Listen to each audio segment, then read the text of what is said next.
Capítulo 6 Transgênicos. Uma história antiga. Voltando do trabalho no final da tarde, você vê um aglomerado de pessoas na praça central da sua cidade bradando palavras de ordem. Diga não aos transgênicos. Comida para o povo, não para o lucro. Em seus cartazes você pode ler: Não somos um experimento científico. Não queremos alimentos Frankenstein, entre outros. Prestando atenção ao pacote de bolacha que você está comendo, você nota na embalagem um triângulo amarelo com um T bem grande no meio, feito uma placa de trânsito alertando para um perigo iminente. Contém transgênicos. Tudo isso lhe deixa cabreiro. Você fica receoso de colocar mais uma bolacha em sua boca. Por via das dúvidas, você para de comer e coloca o pacote de volta em seu bolso. Pensativo, você continua caminhando em direção à sua casa. Será que esse pessoal está certo? Você já entendeu que o lucro é belo e moral e que esse discurso contra o capitalismo é só encenação de virtude. Mas a preocupação com a sua saúde e de seus entes queridos existe. Será que essa inquietação é justificada ou é apenas mais uma histeria de luditas sendo usadas como massa de manobra? Você se questiona. Chegando à sua casa, você abre o computador e começa a ler sobre os tais dos transgênicos. Transgênicos são organismos geneticamente modificados pelo uso de algumas técnicas de engenharia que levam à introdução de genes oriundos de outras espécies. A ideia é que esses genes introduzidos levem a uma maior produtividade, seja por um aumento da biomassa, por uma maior eficiência no uso de recursos naturais, por uma maior tolerância a defensivos agrícolas ou por uma maior resistência a pragas e doenças. As técnicas que usamos hoje começaram a se desenvolver rapidamente a partir dos anos 1970, mas modificações genéticas em espécies domesticadas vêm sendo feitas pela humanidade há mais de 30 mil anos. Para elaborar sua teoria da evolução, um dos fenômenos que Charles Darwin notou foi justamente a seleção artificial feita pelo homem em espécies domesticadas. Esse processo envolve escolher indivíduos com características de interesse e fazer com que se reproduzam entre si. Ao longo de algumas gerações, o uso dessa prática leva a mudanças radicais na espécie. Embora essa seleção artificial não seja o que consideramos engenharia genética hoje, ela é a precursora das técnicas modernas e ilustra como seres humanos vêm alterando o arcabouço genético de outras espécies há milênios. Um caso interessante de seleção artificial é o do milho. Ainda que cultivado em larga escala e ingrediente de inúmeros itens alimentares, o milho não é encontrado em ambientes naturais em lugar nenhum. Como ele surgiu, afinal? Quem resolveu esse mistério foi o geneticista estadunidense George Wells Beadle, que, ainda estudante de pós-graduação, postulou que o milho havia se originado de uma gramínea selvagem chamada de teozinto. A espiga do teozinto, curta, pequena e com poucos grãos, é tão diferente da do milho que, inicialmente, a espécie foi considerada aparentada como o arroz. Entretanto, Biddle observou que os cromossomos do milho e do teozinto eram tão similares que era possível produzir híbridos entre as duas espécies. Ele também conseguiu estourar os grãos do teozinto como pipoca. As grandes diferenças fenotípicas, isto é, na aparência, pareciam ser explicadas por apenas 5 genes. Experimentos posteriores feitos por John Doubleday indicaram que a domesticação do milho a partir do teozinto ocorreu no sul do México há 9 mil anos. Portanto, o milho que cultivamos hoje, com mais de 800 grãos em cada espiga, foi selecionado artificialmente a partir do teozinto, com seus 10 grãos por espiga. Ainda que a seleção artificial seja uma técnica usada há milênios, a polêmica atual relacionada a organismos geneticamente modificados envolve um processo mais moderno de manipulação.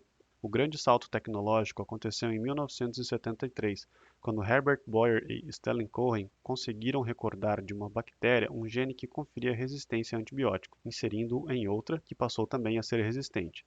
Por um lado, essa técnica abriu várias possibilidades de pesquisa, mas, por outro, levantou imediatamente uma série de dúvidas sobre possíveis impactos em nossa saúde e no meio ambiente.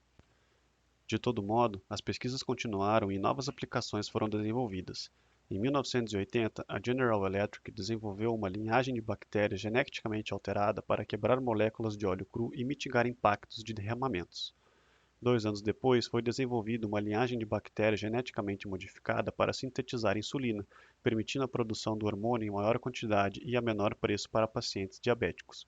Em casos como esses, as vantagens são óbvias o bastante para não serem polêmicas. No caso dos alimentos, porém, a história é um tanto diferente. Medos justificados ou medos infundados? Os primeiros experimentos de campo com plantas geneticamente modificadas começaram em 1987.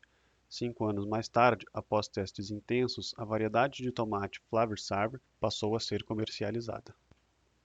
Essa variedade tinha uma sequência introduzida que inibia a produção de uma proteína natural do tomate, tornando-o mais firme e estendendo o seu tempo nas prateleiras. Em 1995, uma variedade de batata com o gene para a produção de toxina Bt, extraída da bactéria Bacillus thuringiensis, passou a ser comercializada. Essa batata Bt produzia o seu próprio pesticida biológico e, logo, demandava menos defensivos agrícolas. No ano seguinte, a Monsanto lançou uma variedade de soja geneticamente modificada para resistir ao glifosato, um herbicida de contato extremamente eficiente, à época também produzido apenas pela empresa. A vantagem dessa variedade é que, por ser resistente ao herbicida, ela tornava o controle de ervas daninhas pelos agricultores muito mais fácil. Logo depois, variedades de outras espécies como beterraba, canola e milho, resistentes ao glifosato, também foram desenvolvidas e lançadas. Elas implicavam não só menores custos para os produtores, como também produtos mais baratos nos pratos dos consumidores. Manipulando a estrutura genética de bactérias, plantas e animais, é possível aplicar essas técnicas para adiantar o amadurecimento, aumentar o valor nutricional, biodegradar poluentes, conferir resistência a vírus, produzir energia limpa, entre outros. Até aqui, só vantagens, não é? Então, por que tanta controvérsia em relação a esses organismos geneticamente modificados? Perceba que esses transgênicos incorporam genes de espécies completamente distantes do ponto de vista evolutivo. Notadamente pelo fato de essa manipulação envolver espécies nada aparentadas é que surgem tantas preocupações. Essas controvérsias decorrem normalmente de uma abordagem utilitarista e empirista. Coletam-se dados em campo ou em laboratório, a partir do quais se induzem conclusões. O utilitarismo sempre é problemático, pois, como nossas preferências são subjetivas, o que é útil para um não é para o outro. Além disso, muitas vezes os experimentos são mal delineados, com poucas réplicas, sem a aleatorização das unidades amostrais ou sem os controles adequados. As análises estatísticas, como vimos, facilmente nos enganam, especialmente em situações com muitas variáveis, como é o caso. Veja dois exemplos. Primeiro, um estudo liderado pelo entomologista John Lucy, publicado em 1999, afirmou, com base em testes conduzidos em laboratórios, que o pólen do milho Bt representava um sério risco à população da borboleta monarca, diminuindo sua taxa de crescimento e aumentando sua taxa de mortalidade. Na época, a repercussão deste artigo foi enorme, levando muitos a se oporem ao cultivo de plantas Bt. Porém, estudos subsequentes feitos em campo sustentaram que essas variedades geneticamente modificadas eram seguras e não colocavam em perigo populações de insetos selvagens. Segundo, no final do século passado e início deste, suspeitou-se que colheitas fracas de algodão transgênico na Índia tinham levado muitos agricultores à bancarrota e, em alguns casos, ao suicídio. Novamente, isso provocou uma grande comoção na população, que passou a exigir que fossem tomadas medidas severas contra os transgênicos. Mais tarde, essa suspeita foi rechaçada. A introdução do algodão geneticamente modificado não havia alterado a taxa de suicídio e, na verdade, tinha trazido uma série de benefícios econômicos para a imensa maioria dos agricultores indianos. Em ambos os casos, mesmo que as conclusões dos estudos iniciais que apontavam o risco dos transgênicos tinham sido refutadas posteriormente, o estrago já estava feito. O receio de muitos a esses organismos geneticamente modificados já estava incutido em suas mentes. A repercussão dos artigos subsequentes foi infinitamente menor do que a dos artigos originais. Isso é normal e está relacionado com o comportamento de aversão ao risco que carregamos conosco. Tendemos muito mais a reter informações negativas do que positivas, superestimando riscos, o que afeta a maneira como tomamos decisões e agimos. Ainda que não haja evidências contundentes de que os transgênicos sejam mais perigosos do que os cultivos tradicionais, não faltam opositores à tecnologia. Embora a transferência de genes em espécies selvagens ocorra naturalmente, há consequências desconhecidas relacionadas à introdução artificial de genes. Ela pode alterar o metabolismo do organismo modificado e sua resposta a fatores bióticos e abióticos, o que, por sua vez, pode impactar o ambiente em que vive. Riscos à saúde humana incluem a exposição a novos alergênicos e a transferência para a nossa flora intestinal de genes resistentes a antibióticos. Tais preocupações são legítimas, o ceticismo é até certo ponto desejável, e o debate é bem-vindo. Da mesma forma que pode haver vieses em estudos que alertam para os riscos dos organismos geneticamente modificados, pode haver vieses em estudos que os consideram seguros.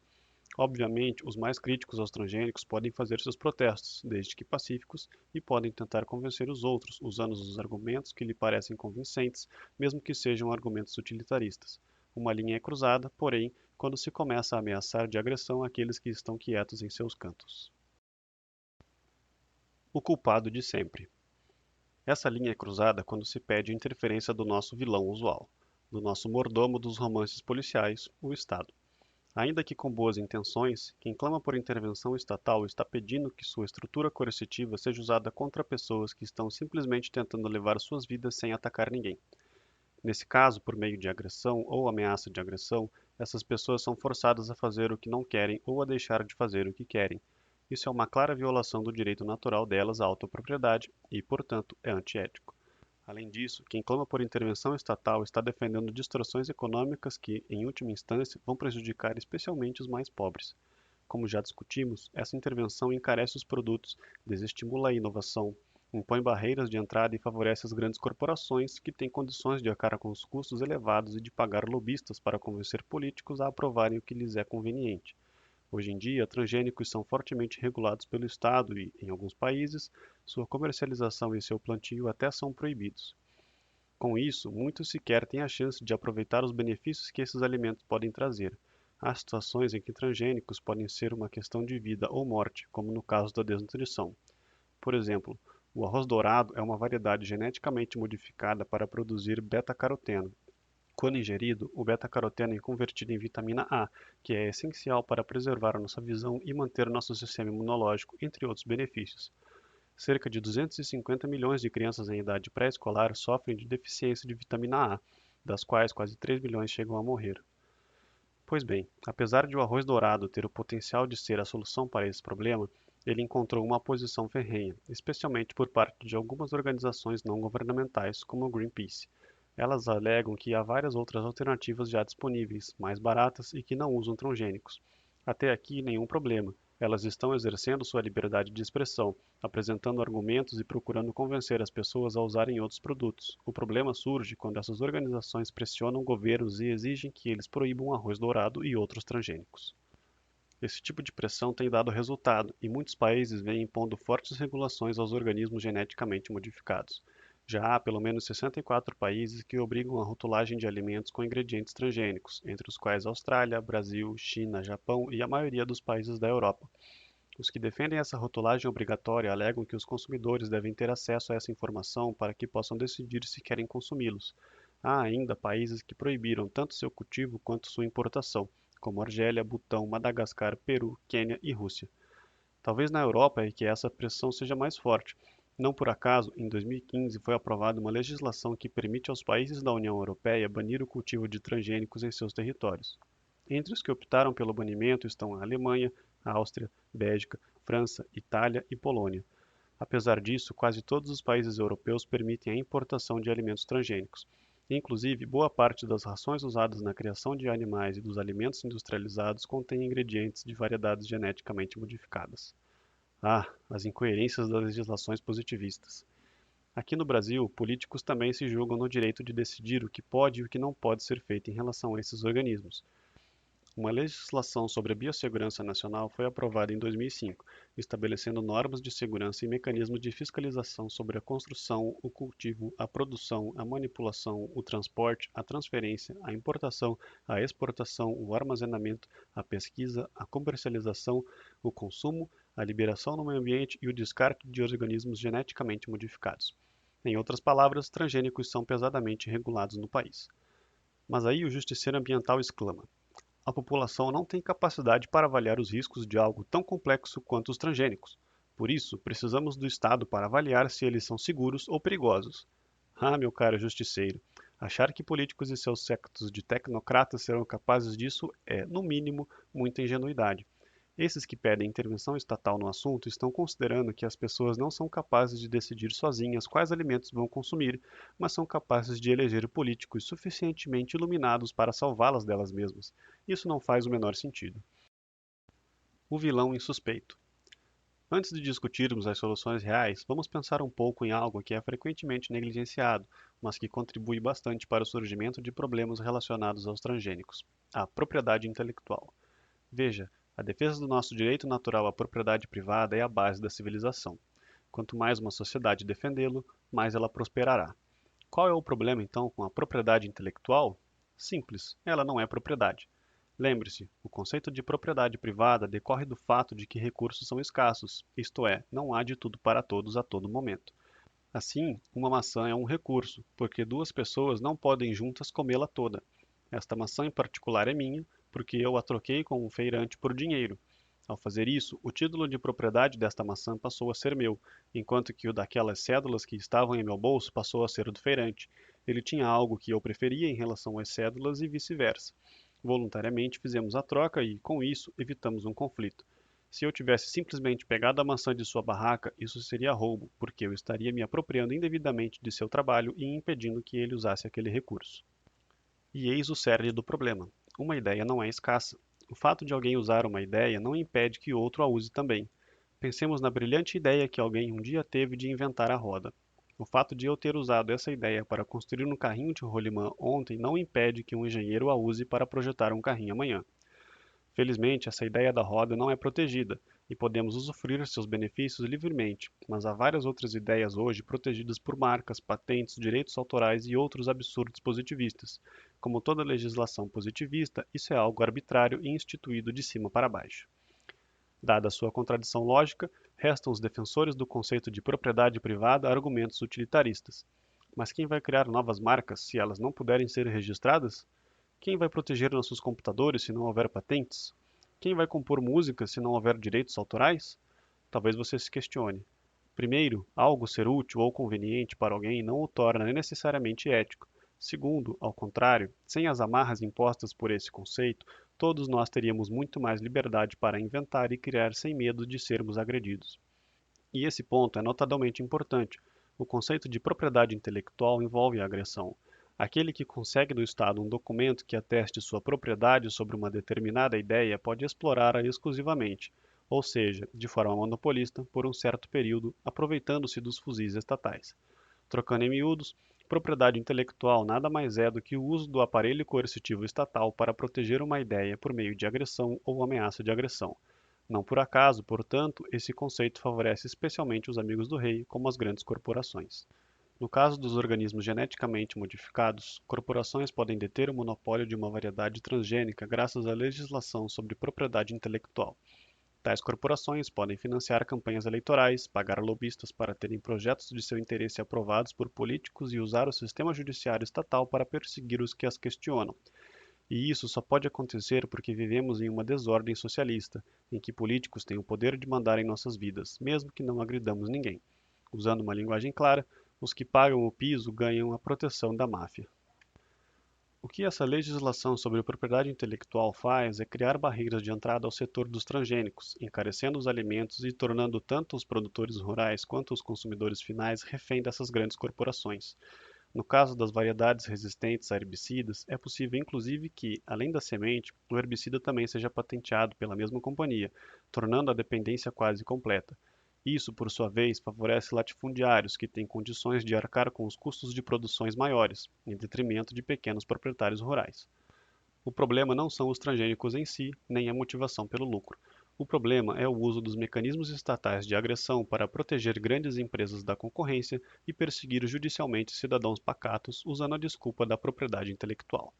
Há um caso emblemático que rendeu dois filmes, David contra Monsanto, de 2009, e Percy, de 2019, envolvendo o agricultor canadense Percy Schmeiser.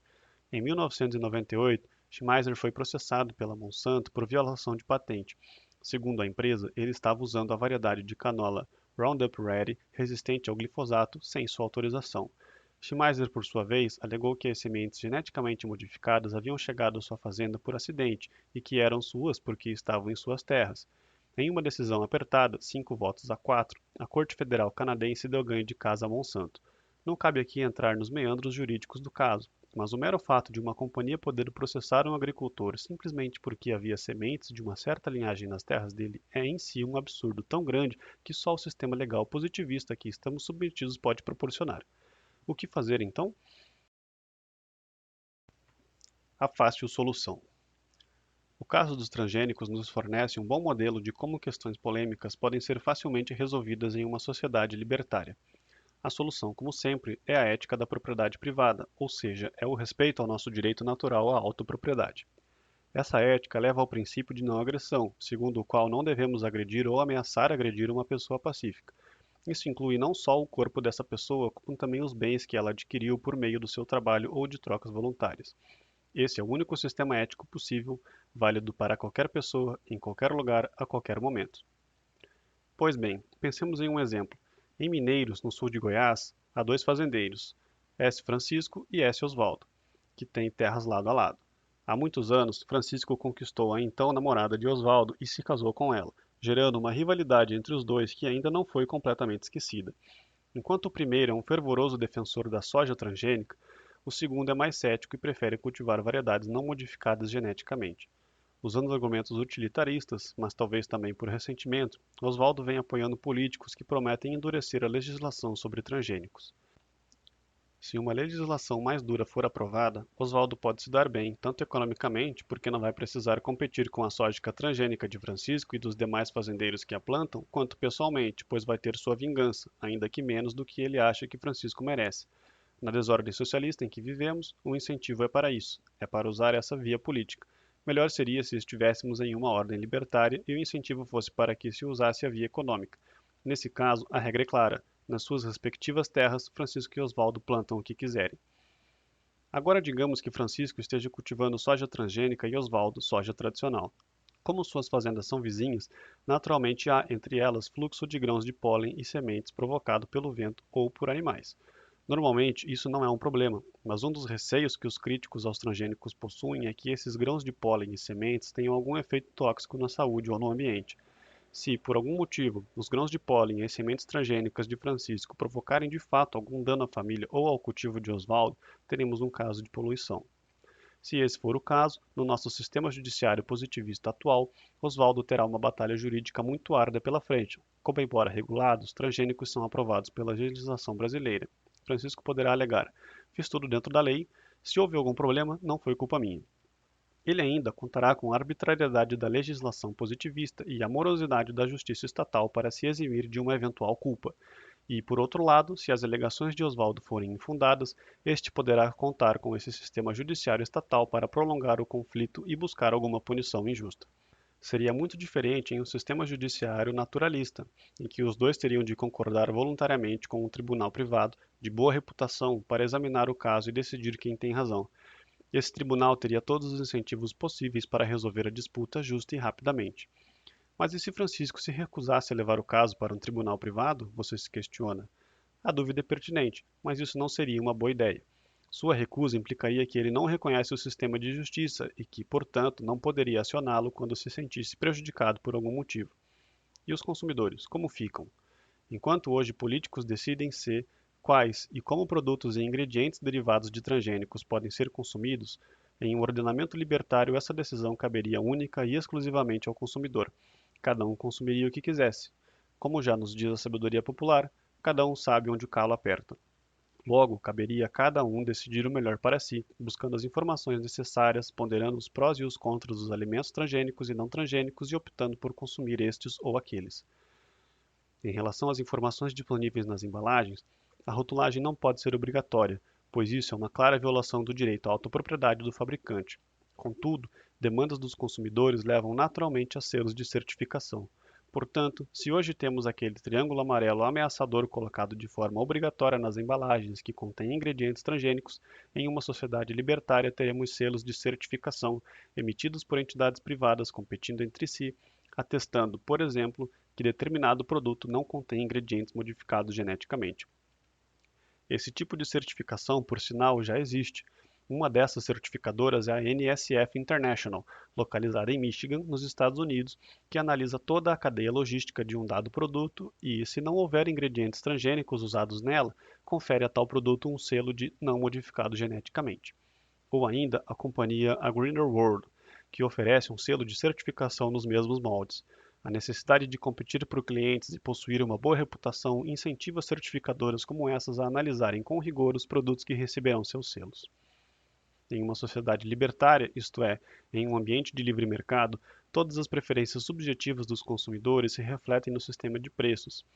Se a demanda por transgênicos for baixa, porque os consumidores acreditam que os riscos são altos, o preço tenderá a diminuir, desincentivando os pecuaristas e os agricultores, até o S. Francisco, a produzi-los.